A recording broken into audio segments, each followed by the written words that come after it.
Okay, so moving right along. Hi, Karen. Hi.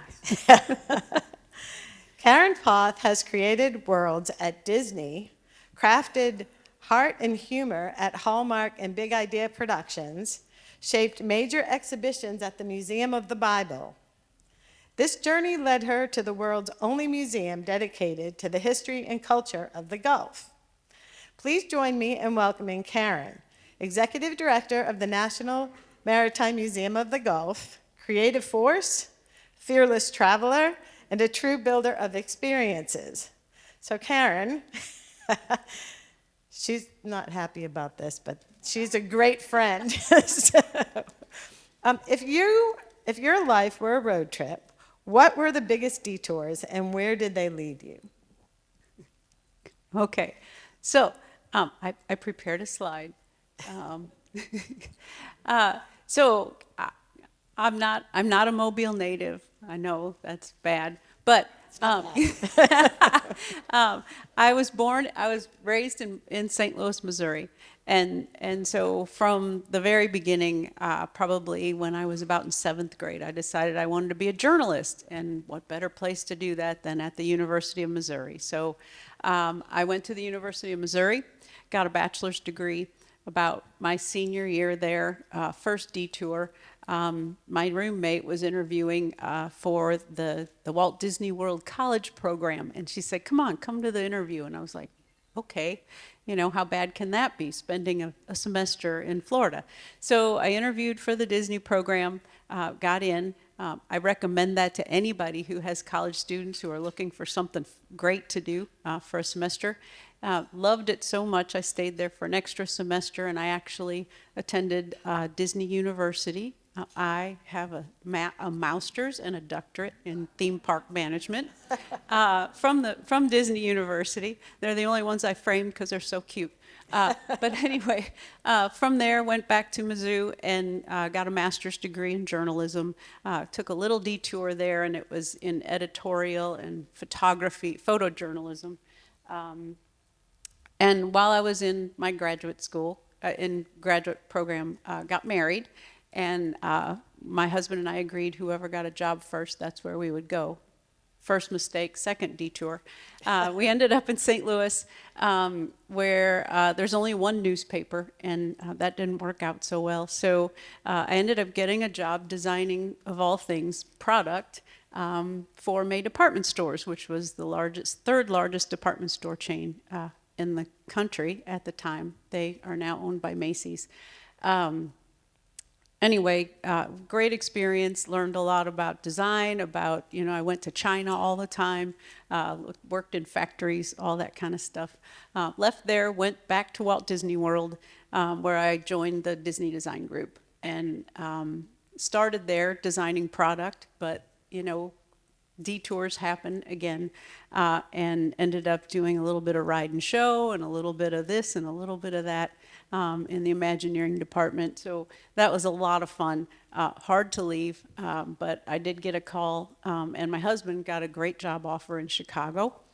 We moved to Chicago, and I took a job with VeggieTales. If any of you all have heard of VeggieTales, was there for 9 years as their vice president of creative, and that led me into everything, film production. I was the writer and director and producer of live touring shows all across country.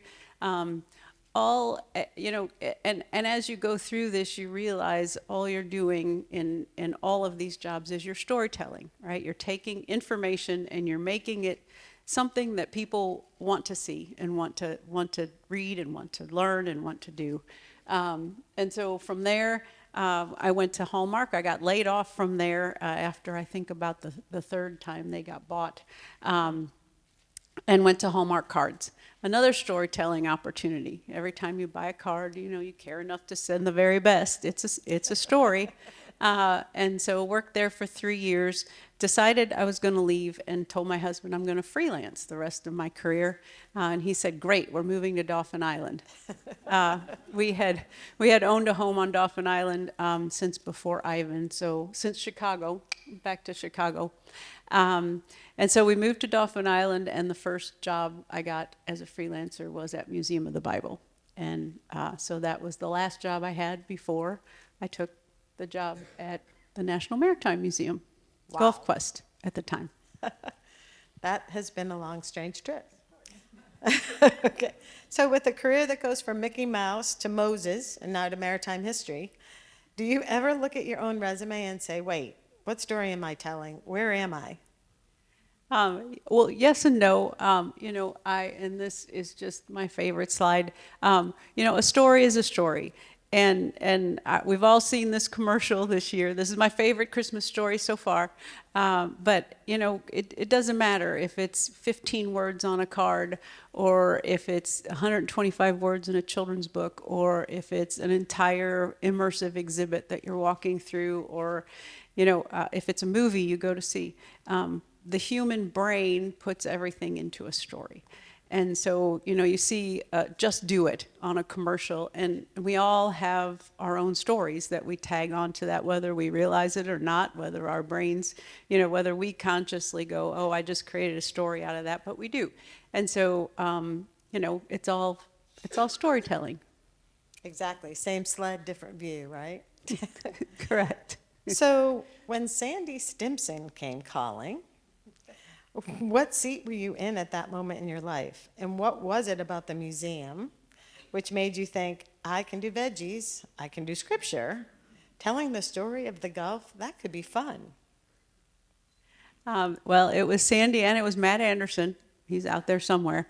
But when I was working at Museum of the Bible, I was living here. I went there a week a month, and Sandy called my phone. I just happened to be there, and he said, "I'm downstairs. I'd love, are you here?" And I am. And so I took him down and gave him he and Jean and a number of other people that were in their party a tour, and it lasted several hours. Which when they came in, I think they said they had 30 minutes, we just had a great time. And about 2 weeks later, I got a phone call from Sandy Stimson's office, and he said, and Karen said, Sandy would like you to come to a meeting. And I thought, oh, I guess when Sandy Stimson calls, you go to a meeting. And so I went, and I walked into the boardroom, and he said, so what do you think about Gulf Quest? And so that was kind of the beginning. It took several years until I actually, took the job. But that's kind of how it all happened. Took a lot of coaxing, huh? No. It just had to be the right time. Right. Okay, so not long into the role, you accepted the job, correct? Okay. You changed the name from Gulf Quest to the National Maritime Museum of the Gulf of Mexico. Can you tell us why and what happened when the Gulf of Mexico's name was then changed? Walk us through how it unfolded and whether you ever expected diplomacy to be part of the job.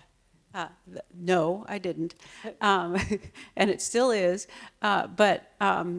So the National Maritime, the name of the museum has always been Gulf Quest, the National Maritime Museum of the Gulf of Mexico. So really, I made it shorter. I know I get in trouble for making it so long. But it's very important that national title is a big deal in the museum world. That is a designation given by Congress, and that means we are the only national museum that can talk about that body of water out there. And so funny anecdotal side note, when I told my friends that I was going to Gulf Quest, they thought I was going to be working at one of those places where you hit a golf ball into a giant net. And so I just, thinking through it and realizing that Gulf Quest, we've all lived in Mobile for a long time, didn't really have a lot of great reputation to it. We just decided to change it to National Maritime Museum of the Gulf of Mexico. And so that's what it was. And so then it became the Gulf of America. Yes. I don't think I'll ever forget. I came home from work. I had only been there not very long. And my husband, who travels a lot, he called me and he goes, "Did you see what Donald Trump did today?" And I was like, he's only been in office 2 days. What did he do? And he said, well, he's changing the name to the Gulf of America. And I thought, oh gosh, I've worked for the city long enough. That's going to take 10 years to happen. I don't need to worry about that. Well, unfortunately, about a week later, I got a call from the Wall Street Journal wanting to know what I thought, Karen Poth thought about the name change. And so, we had just put the sign up on the roof of the building. We had just changed all of our printed collateral. We had just changed everything. And so, my personality is to laugh or you cry. And so, we just kind of laughed about it and figured, okay, we'll figure this out. And so eventually, with the city's help and their, thoughts on the whole thing, I don't need to tell you, it's expensive to put a giant sign on the roof of your building. So we decided to change it to the National Maritime Museum of the Gulf. We all in this room call it the Gulf. I don't ever say I'm going down to the Gulf of Mexico or the Gulf. And so we changed it to the National Maritime Museum of the Gulf. We have changed some of the signage. If you look really closely on the roof, we haven't changed that one yet, but we'll get some funding to do that eventually too. And you have John Sledge working with you now, correct? I do. And so I don't expect you to read this, but fortunately the city didn't say go into the museum and change everywhere it says Mexico. And so as you walk into our museum, this is the panel that we have. John Sledge did a great job of explaining every name that body of water has been known by since the beginning of time, I guess. And letting people know that as they walk through our museum, they will see that body of water called many things, and that, a Gulf by any name is just the Gulf. So Awesome. So before you entered the maritime world, you were creative director at the Museum of the Bible, shaping large-scale immersive experiences. What did you learn there about translating knowledge into story and how to get people to feel those stories? so I think that's the next slide. Yes. So Museum of the Bible is a 430,000 square foot museum. It's off the National Mall. Just to give you an idea of how big that is, the National Maritime Museum is 98,000 square feet, so roughly 4 times the size. I started working there before it was open. I was in charge of 5 different design firms that were creating each floor of that museum. Money was probably no object. It was funded by the Green family, the folks who own Hobby Lobby.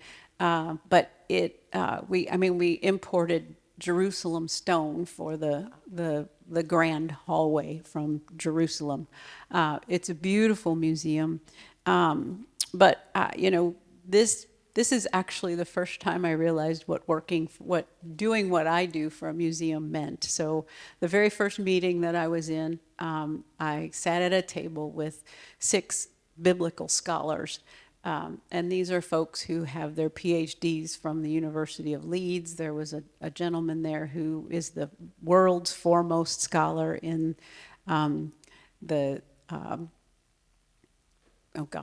one of the versions of the Bible, the King James version of the Bible, sorry. And I sat and listened. So we had to create, for that museum, we had to create about 5,000 pieces of content altogether. And that means, some of them were full immersive walkthroughs. That's one piece of content. Some of them, there was a digital guide as you went through, and some of them are, 5 or 10 minute video pieces. So this meeting was about one of those 5-minute video pieces. And it was a 3-hour meeting. And I sat there and I listened. And I learned a lot, taking notes, and scholars, just so much amazing information. And we got to the end of the meeting, and one of them said, "So Karen, what do you think?" And I said, "Well, 99% of the people who are going to walk through this through the doors of this museum have no idea what the Herodian period was." And it was the first time that those scholars were all silent. And it was then that I realized, my job and is to take all the amazing knowledge that these people have, maintain what is very important in those things and what is accurate in those things, but bring it down to really a ninth grade level and make people understand it, and make it not just understand it, but make it fun for them to learn. And so that is essentially what we do when we create an exhibit. Ninth grade level is about what we aim for. It may sound low to everyone in this room, but it really is what is the sweet spot for people who are coming to a museum. So now you've brought that same ethos to the Maritime Museum. Sorry. Now that you've stabilized things at the National Maritime Museum, growing attendance and revenue with the resources you have, let's look ahead. Can you talk a little bit about what are the numbers? I know you've got them up on the screen.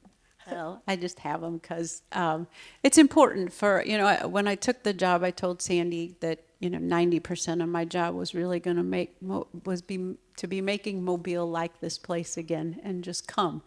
And so we worked really hard on different marketing techniques, different social media, welcoming people, having big community events, and inviting schools back, and rearranging all of our academic programs and making sure that they align with all of the academic standards for all of the schools. And so our numbers are up, and we really do feel like we're headed in the right direction. Is that what you asked me? That's awesome. No, you're doing a great job. And I love that museum. So with the ship, so to speak, on an even keel, what's next on the voyage? I know you have 2 upcoming exhibits that will be truly transformative. Why are these the right exhibits for the museum, this museum, and why now? Sure. So, if we want to stay on the cutting edge, we want people to keep coming back, we have to create something new. And so hopefully you all have heard about the first exhibit that we're going to be opening in September of 2026. My operations manager has a countdown on the wall, and we're all very nervous as we look at it and realize how many days we have left. But the Jimmy Buffett exhibit. And so son of a sailor, Jimmy Buffett lived in Mobile through elementary school and high school, very formative years for him. And when shortly after Jimmy passed, we had a meeting over at the mayor's office and said, okay, how do we pay homage to that? How do we keep Jimmy's memory alive in his hometown? And of course, a statue.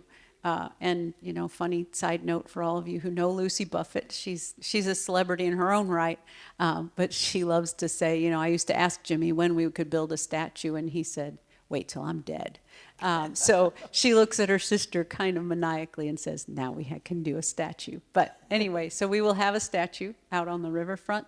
But then we talked about an exhibit. And honestly, when we first talked about it, in my mind, I was like, okay, it's going to be a couple walls and a couple artifacts and just a mention of Jimmy Buffett, and Mobile. And we have had such amazing, cooperation and love and interest from the family and the estate and his band and the folks who loved him and knew him. People are just excited that Mobile is going to be the place where this is, because they knew that Mobile was special to Jimmy. And so, I've got a couple quotes from Lucy. J.L. Jameson was his right-hand man for about 41 years. But we are now looking at a 6,000 square foot permanent exhibit in the museum. We talk about storytelling, and what we're really focusing on in that exhibit is not, parrots and margaritas and cheeseburgers, but really who Jimmy Buffett was. And that has proven to just be a really, great direction for this exhibit. The exhibit will be divided into 2 areas, the gallery and then an immersive concert experience. We'll have never before seen footage. We've collected over 150 now artifacts including some really neat things, like we have an application that Jimmy filled out when he was 15 to take sailing lessons at the Mobile Yacht Club. We also have the things you'd think of in guitars and golden records and show clothes, and we have this amazing tuxedo that has a shark fin sticking out of the back. But just really neat things. And so we do believe that it's going to be the most comprehensive Buffett exhibit in the world, really, in the country. Here's a few initial renders of the exhibit. As you know, our museum is built like a ship, and so we have all these ramps going in. So this is the ramp as you're entering. The Chickamauga. So I think I forgot to mention, Jimmy's parents worked at Alabama Dry Docks. Pete's Buffett, his mother, was the first woman to ever work at Alabama Dry Docks. There's a lot of great history there. His grandfather, son of a sailor, was a master seaman who sailed a 4-mast schooner, the Chickamauga, into our ports.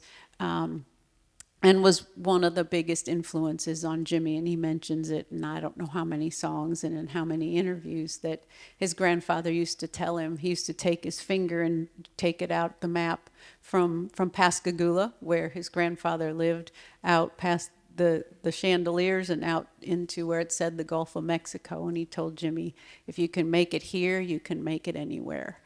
And so that led Jimmy's life and his whole idea, and all the songs he wrote and all the things we sing all summer long on our boats, So the Chickamauga will be there. Just, artifacts. Jimmy was a cheerleader at McGill High School. His band had a lot of really funny things to say about that. And just, the exhibit, we hope, is just going to really, be heartwarming and give people a great feeling as they leave. Big undertaking. What about the other one? Yes. So the second one that we are equally, if not more, excited about is the Delta Mosaic, A Confluence of Life. And so that one is being funded by the state, a very generous grant, a GOMESA grant from the state. Thank you. And so we are just thrilled about this one. 3,000 square feet. It will take over the whole 3rd floor of the museum. We have hired an amazing design firm, Tinker Imagineers, out of the Netherlands.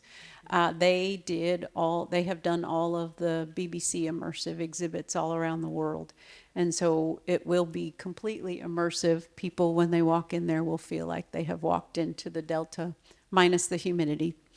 And so here are some renders of that. A lot of magic in this one to really take you to the place. We thought we're going to portray the last grand cypress tree, but then I understand they found another one about a month ago, so kind of ruined everything. But this is the original, last grand cypress tree. Anyway, and so this one will really focus on K through 12 academic standards for science and social studies. The exhibit will be on a timer that will take people from day to night, and so you'll find yourself in the Delta at night. I've never been in the Delta at night. I think I might not, but Watt Key has very generously agreed to write a script and to narrate some stories that will take people through the legends of the Delta when we're at nighttime. So a little bit of scary too. But as you all know, the water in the Delta is not always clear, so there'll be a big underwater spot where people can go in and wave their arms, and they'll see about 12 different species. It'll talk about salinity. It'll talk about the difference of the species that exist in the salinity and the saltwater or the freshwater. It's just going to be a really neat exhibit. We have a lot of folks on our board, I think, in this room who have been helping us with that and making sure that we tell the story correctly. I went too far. That's okay. You can stay there. We're going there. So what I love about both the Jimmy Buffett exhibit and the Delta exhibit is that they're not just crowd pleasers, they're gateways. They bring people in through music and place, and then connect them to something practical and urgent, the Gulf's future. And so I want to wrap up this interview with you and give you an opportunity to talk a little bit about how you're using these stories to inspire the next generation to build a life here and to see themselves in maritime careers and the working waterfront. Absolutely. And especially with the career I've had, you never know what's going to spark imagination in a child or even in an adult. So everything in our museum, I think, can spark that interest in the Gulf. And ever since I've gotten there, I'm amazed at, when people stand out on our balconies, and we have balconies everywhere, and watch a ship go by or, see a tugboat. They, they didn't know all that was out there. And so there's a lot of wide eyes. And we have a lot of students that come through the museum, tens of thousands of students and field trips. And a lot of them are not students who are going to go to college and are thinking about careers, wherever, in Mobile or wherever, but had never thought about all the careers that exist on the Gulf and on, in the water. And so, and there are a lot of folks who are working on this. The Mobile Chamber's working on this.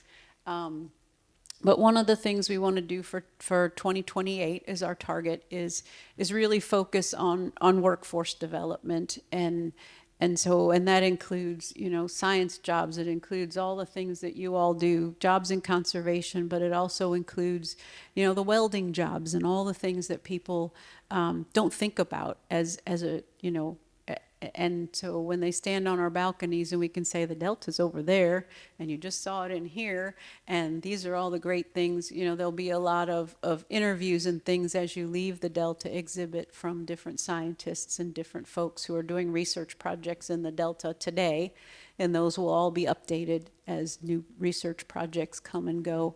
But we really are excited. A lot of the focus has been on high school kids, and we feel like our sweet spot is probably about 5th and 6th grade, because when a kid's in 8th grade and mom says, hey, you're going to go to this special trade school where you're going to learn how to be a welder and you're going to go work at Austell, but they've been thinking in their head for 3 years, I'm going to be on the football team. It's a bummer when they're told they're not going to that school with the football team. So if we can get kids out on our balcony, and just see what's out there and into these immersive exhibits. The 5th floor of our museum now has the simulator where you can drive a ship, and everybody loves that. If we can build around that all the other opportunities that exist on the Gulf, and get kids excited when they're younger, then we can start that story and we can start them on that journey. And so that is our target for 2028.